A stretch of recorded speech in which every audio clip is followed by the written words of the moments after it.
Mohan Babu Pedarayudu cinema డైలాగ్ను 10 సార్లు ఆయనే వెంటే పోతుందేమో, రాత్రి అంతా వెంటే ఆయనే పరిష్కరించుకోగలరు. ఇంటి గుట్టు ఇంట్లోనే ఉండాలి కానీ బయటికి రాకూడదు అన్నటువంటిది. ఇక్కడ తనకి సంపూర్ణ హక్కు ఉంది, తన ఆస్తి ఎవరికి ఇవ్వాలో తన ఇష్టం.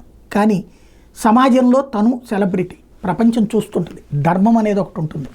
నీ బిడ్డల పట్ల సమన్యాయం చేయడం అన్నటువంటిది నీ బాధ్యత. అలా కాదు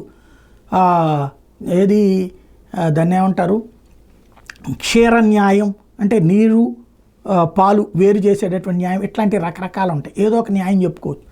ఏది ఏమైనా చిన్న బిడ్డకి కూడా ఆదుకోవాల్సినటువంటి బాధ్యత, చిన్న బిడ్డని ఒక స్థిరత్వం కల్పించాల్సిన బాధ్యత ఆయనది.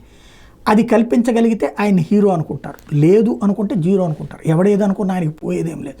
కానీ మరొకసారి మీడియా ముందుకి రావాల్సిన అవసరం ఎవ్వరికి లేకుండా ఇంట్లో పెద్దరికంగా వ్యవహరిస్తూ వివాదాలు రాకుండా, ఒకవేళ వివాద పడే వాళ్ళని సర్ది చెప్తూ బాధ్యతగా వ్యవహరించాల్సినటువంటి అవసరం అయితే ఆయనకుంది. అప్పుడు వాళ్ళ ఇంటి లోపలికి ఎవరన్నా వెళ్తే తప్పు. ఇంట్లో ఉన్నటువంటి వాళ్ళు రోడ్డు మీదకి వచ్చిన తర్వాత అది కవర్ చేయకూడదు అంటాం కూడా తప్పు. అది ఆలోచించుకోవాల్సింది ఆయన.